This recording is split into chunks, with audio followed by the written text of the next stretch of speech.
turned girls' night into a threesome dare. He caught us, handed me my bags, and changed the locks. Hello, Reddits. My name is Michelle, and I'm a 29-year-old sculptor, and I usually work remotely. This is my first post here, and I really am here to get some advice because right now, my life is falling apart, and I have no idea what to do anymore. My husband, whom we've only been married for 2 years, has decided he no longer wants anything to do with me. And not only that, he actually took some actions to ensure that I know exactly what he wants now, which is doing away with me completely. You see, my husband found out about something he was never supposed to know about in the first place. Something that I thought was a perfect secret that only I knew, but somehow he found out about it and made no effort to cover me up. I did do something really bad, but I wasn't expecting that Jason would react the way he had, and I certainly wasn't expecting the extent of his anger because of how gentle Jason had always been. I had only ever seen him that angry twice.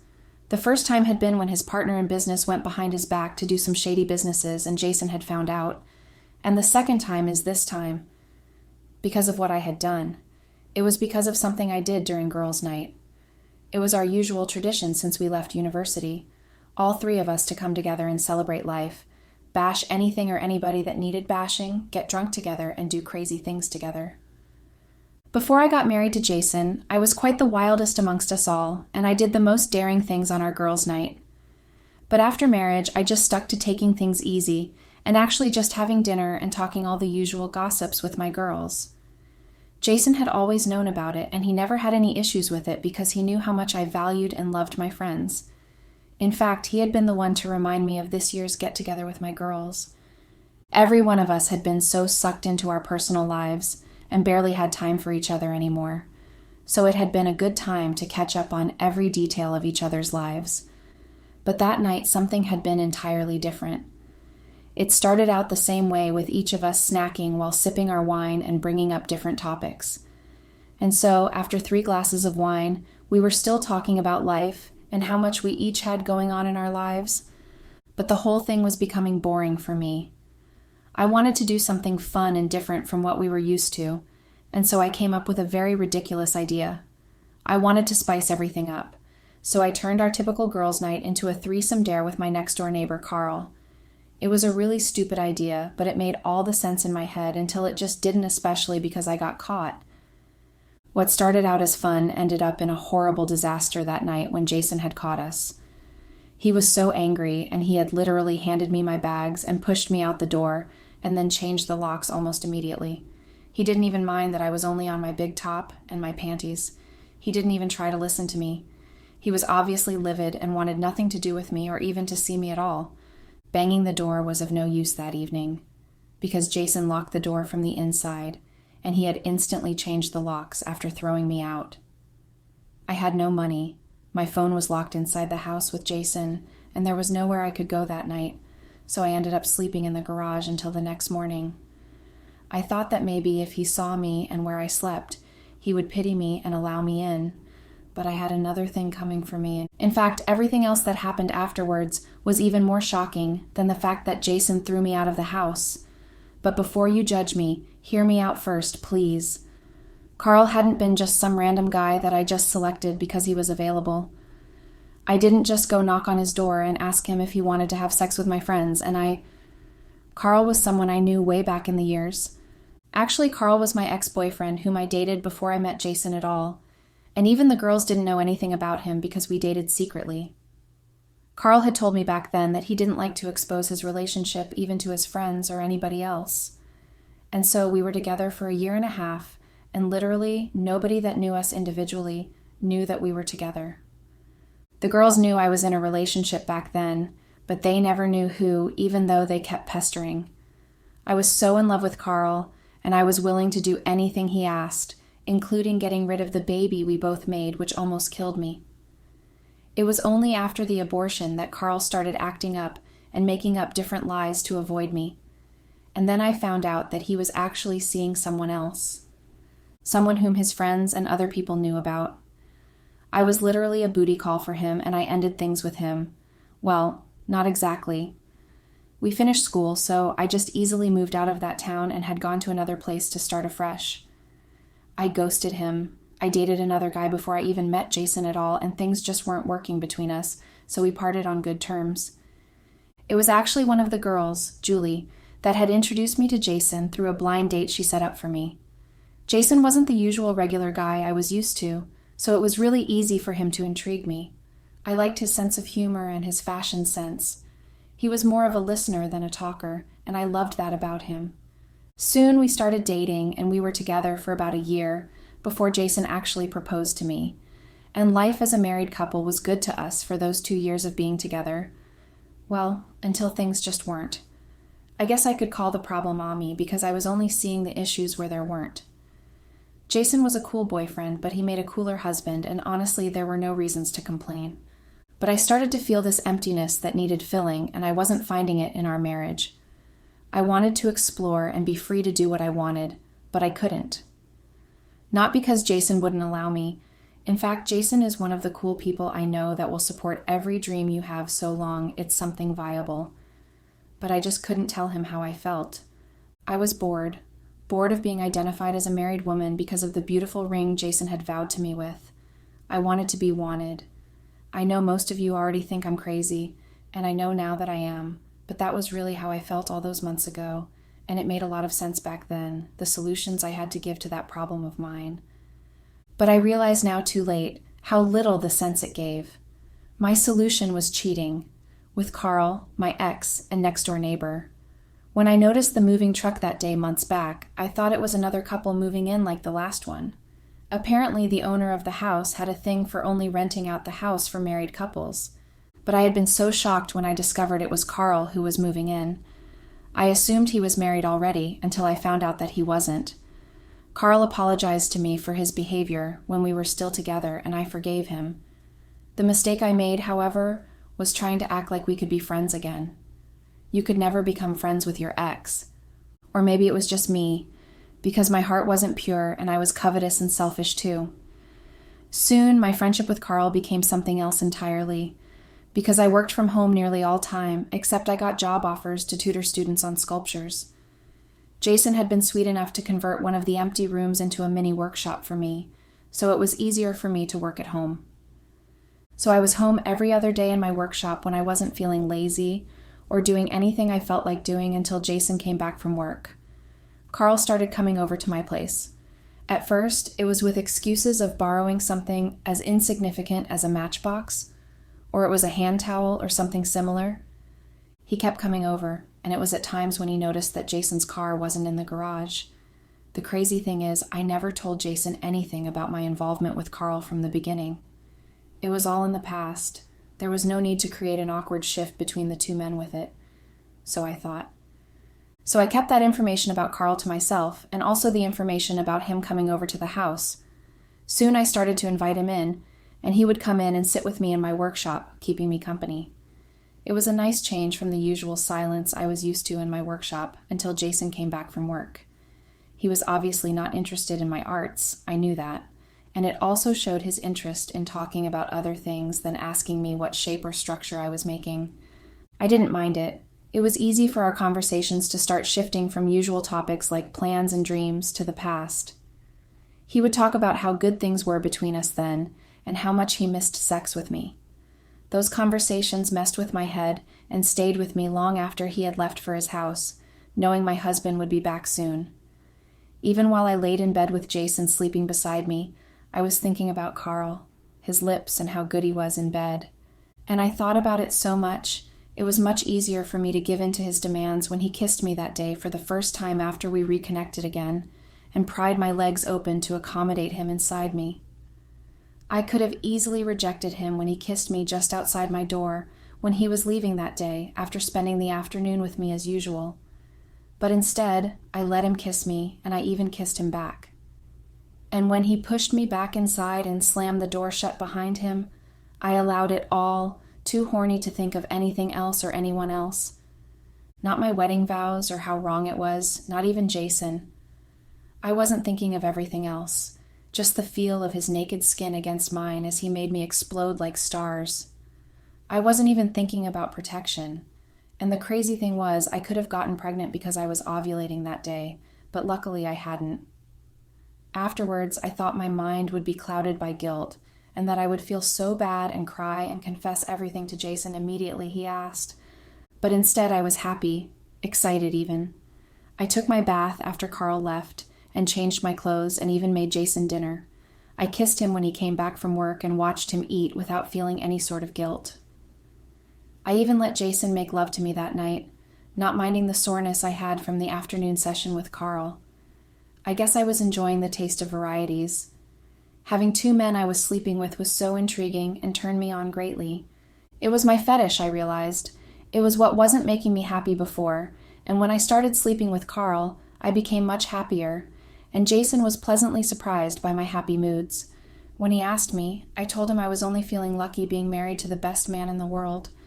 It was true. I did feel like I married the most amazing man, but I knew the feeling was more to do with the affair I was having. But of course, Jason didn't know that at the time. So it was easier to just let him assume that was the truth. It became our thing. Whenever Jason left for work, Carl would come around and we would just do nothing to sleep around. It didn't matter that it was a house I shared with the man I'm married to. We literally slept together everywhere, even my matrimonial bed when Carl had convinced me to. I managed to tell myself that what Jason didn't know couldn't hurt him. I would just change the sheets afterwards and everything would look normal again. Some other times, we slept together at his place, even though the other neighbors could have easily seen us together and told Jason. I was even more turned on by the risk of it all, and Carl was not helping matters. But eventually Jason did find out about it. I was too careless. I thought that there was no way Jason would suspect me or even catch me in the act. To him, I wasn't even on speaking terms with our new neighbor, and I found him creepy. No one could have suspected a thing. But now that I think of it, maybe Julie had been the tattletale. Maybe when she left the house angry at Marie and I for thinking such absurd thoughts, she called him and told him what was going on. Or perhaps Jason had his suspicions and had come home that night and coincidentally found out the truth. He was supposed to be spending the night at his sister's place. She invited him over for dinner at her place, and he had decided to sleep over to give my friends and I time to bond and talk freely without fear that someone might be listening in to our conversation. She didn't extend the dinner invitation to me, though. Well, that's because Evelyn and I never saw eye to eye on things. We always had different opinions and were both too strong-headed to give in to the other person. The last time we met was during his mother's birthday party a year ago, and we had our usual arguments, which I cannot remember what it was about exactly, but I do remember her parting words to me. She had told me how undeserving of her brother I was, and that I was probably only going to end up ruining everything and hurting him.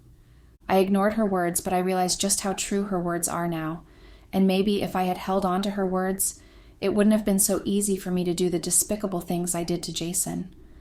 So when Jason had asked me if I was comfortable with the idea of him going alone, I was happy. I was even pleased. I didn't want to spend any second not talking about a whole dinner because then I'd have to restrain my evil thoughts of plucking her hair out. I knew Jason wanted his sister and I on good terms, but I really wasn't ready to agree or smile at Evelyn for more than a second without thinking bad thoughts.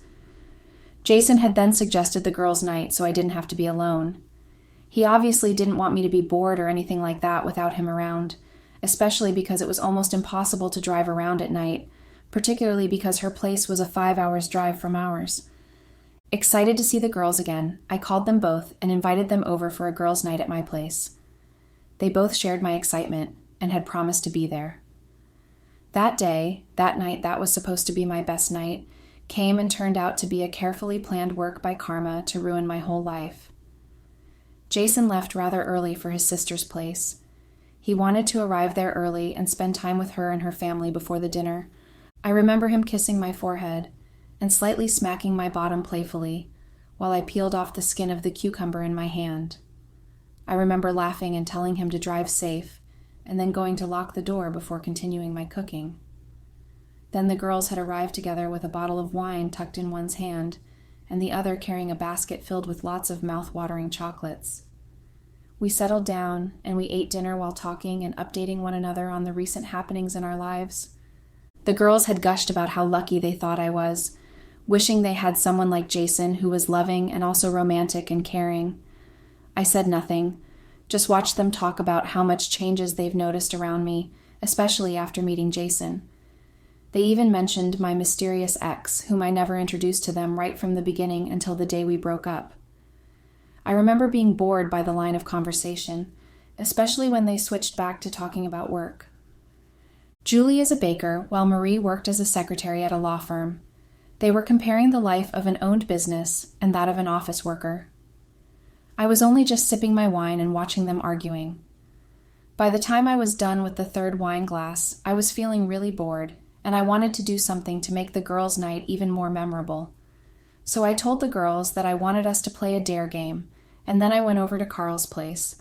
I asked him if he was interested in the fun games my friends and I were playing, and as I expected, he definitely was. But when I returned with him, they were confused. I told them it was just a part of the game and that I wanted us to just spice things up a little. I told them nobody had to know if they could keep a secret. And then we started the game and I dared Julie to kiss Carl, but instead of doing as dared, Julie wasn't having any of it. She had been so annoyed that I suggested such, especially knowing her status. You see, Julie has always been in a committed relationship. She has been together with the guy for over 5 years now, and I thought she would want to try out something different and new, like I did with Carl. But she was so annoyed when I kept pushing her to give it a try, and she had just stood up and left. But Marie, on the other hand, being also married with kids, was probably tired of the monotony of marriage like I was, because she had behaved totally differently. I expected the same behavior from her, but she had instead gotten up and kissed Carl, hesitant at first and then more boldly when Carl kissed her back. I was pleased that she joined me, and I didn't mind that Julie wasn't there, or that she had left the door unlocked. I was so lost in my sexually hazy state that I hadn't heard Jason's car drive in, and when he came and saw all three of us. I was still so lost in the pleasure I was gaining from what Carl was doing to my body, and didn't know that Jason had walked in and had seen us. I only knew about Jason being inside the house when I felt the weight of Carl being lifted off me, and I heard a bone crack, and then Marie's screams afterwards. When I looked down, Carl was on the ground holding his nose that was bleeding. I was so shocked and couldn't say anything. I just stood there frozen to the spot. My throat was so clogged and my heart was beating painfully in my chest. Jason looked from Marie to me, disgust mixed with anger on his face. Without saying a word to me, he just left the sitting room and went upstairs in the direction of our room. Before he came back downstairs, Carl had hurriedly put on his boxers, grabbed the rest of his clothes and ran out like the coward he was, while Marie scurried out too after him. I was left alone with my raging husband. My heart was still racing so painfully as I quickly put on whatever cloth I could lay my hand on, which was my top and my panties, which I'm definitely sure was for Marie. She must have put on mine in her haste to escape from my husband's wrath. But at that moment, I really wasn't bothered about a panty that was too tight for me. My concern was the man who had gone upstairs to our room. And then Jason finally came downstairs with 2 bags, mine, and he handed them to me and literally pushed me out. He wouldn't hear me out or listen to me beg. I tried so many times, but Jason was so angry with me. And the crazy thing is, things didn't end with Jason just throwing me out of the house and changing the locks. Jason wasn't done with me, though, because the next morning, a video of the 3 of us having sex had been sent to everyone through him, and I mean literally everyone that I've ever known. Apparently, I was stupid enough to have forgotten that we had a CCTV in the house, which was installed before Jason even bought the house for security purposes. We never had any reasons to check through the footage because we never had any issues of break-in, and since Jason trusted me enough around the house, there was every reason for me to forget that it existed. But Jason had apparently remembered, and in his anger and quest for revenge, he had extracted that particular video and sent it to everyone. My mom, dad, my brothers, his own family, including his sister and also our friends, and he had even sent a clip to Marie's husband too. And the funny thing is, I didn't even know that at the moment. I was still only trying to get inside the house by begging Jason to open the door for me and let me explain, and he had refused. He only opened the door once, and it was to throw me the last of my luggage, and it had my phone and all my other accessories in it. I went to his office that morning, after I saw him drive off without even sparing me a glance, but the security wouldn't let me in. I was scared to go to his friends because I didn't want them to know what was wrong, so I kept camping outside the house, waiting to talk to him all through that day. I texted him all day, begging him to listen to me or even forgive me, but Jason replied to none of it.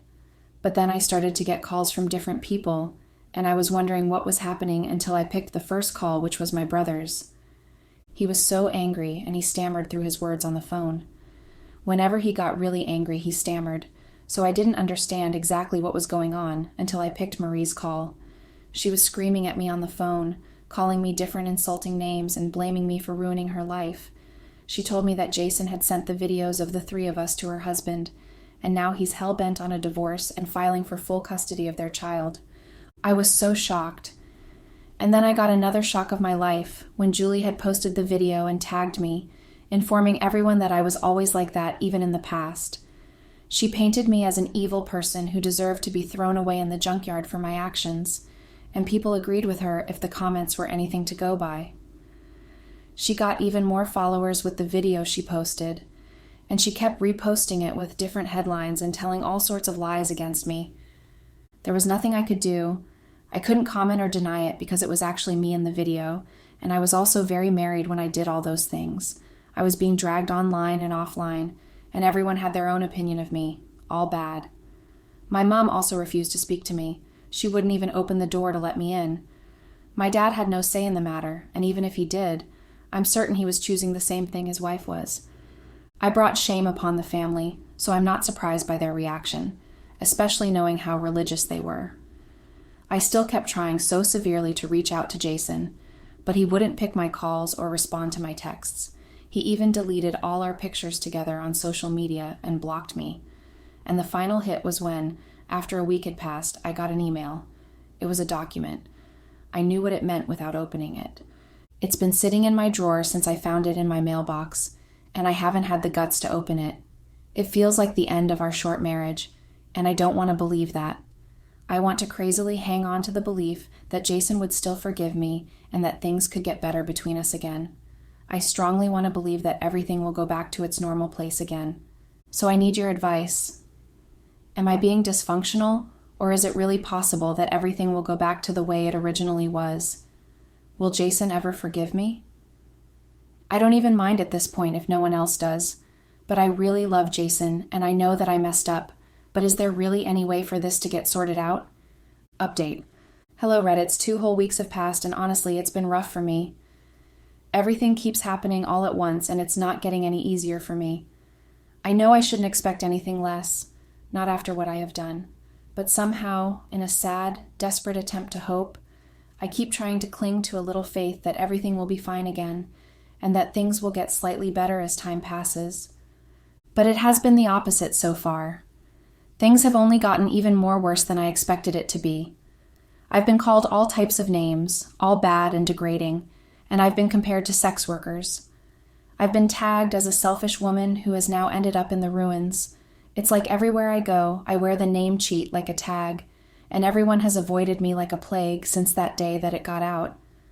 My friends were no longer my friends. Marie's husband has ended up divorcing her and letting her go, and that is without any access to her child. She keeps blaming me for everything, and she obviously hates me and has refused to speak to me ever again. Julie, on the other hand, is feeling rather pleased that she didn't join us on our sexual escapades and had refused us. She's now very popular on social media because of her post of me, which trended for days. My parents had since refused to speak to me. My oldest brother had only spoken to me once, and that was the day he called me angrily on the phone. My second brother, after much pleading and begging, had paid for the mini room I rented as I had no money of my own to pay. I've never had to save money to do anything as Jason did everything for us. He paid the bills, bought our food, and even paid for most of my necessities, so I never bothered with anything about savings. I thought I never had to, but now I know how wrong that is. I took a good man for granted, and I know I will forever regret my choices. I'm still so scared to sign the divorce papers, even though I keep getting pestered by Jason's lawyers. I wanted to get a chance to meet Jason, but he has refused every plea of mine to meet up. He wants nothing to do with me, and he's making sure I know that. His sister, who is obviously happy that her words finally came to pass, had asked to meet me 2 days ago at a coffee shop. I don't know what I was expecting going there. Maybe I was still stuck in my delusions of getting back with Jason and hoping she could help me, even though she didn't like me very much from the start. but I ended up soaking wet with cold coffee, which had lots of ice inside my clothes. She apparently wanted me to pay for trying to ruin her brother. I wished I could tell her the truth, that it wasn't her brother's life that got ruined, but mine. I ruined my own life with my hands, and I haven't stopped regretting it since that day. I keep recalling the look on Jason's face when he stood there and watched another man have sex with me, the way he had angrily broken Carl's nose, and then when he brought out my bags and threw them out. I know now very well that Jason will never forgive me, no matter how hard I try to get him to. I wouldn't forgive me too. I've imagined myself in his position, and I know I would have done a lot worse to me. So I know that no matter what I do or will do, Jason will never look at me the same way again. He will never love me again, and all that is left of his emotions for me will probably be resentment and anger. And you guys have no idea how much that makes my heart ache. I wish so desperately that there's something I could do about it. Maybe change the hands of time back to that day I started becoming all mushy with Carl. I would have slammed my door hard and ignored him totally, hating him and never letting him into my life again. I would have never gone the extreme mile of having him over into the house that night to sleep with Marie and I. I would have stuck to being a faithful wife, a content one, and I know that by now, instead of being on my phone typing away my sad and bitter heart expresses, I would be in bed with Jason after another bout of sex, and he would kiss my forehead and wrap his hands around me as we talked about different things. Maybe now I wouldn't be here with people who obviously don't care.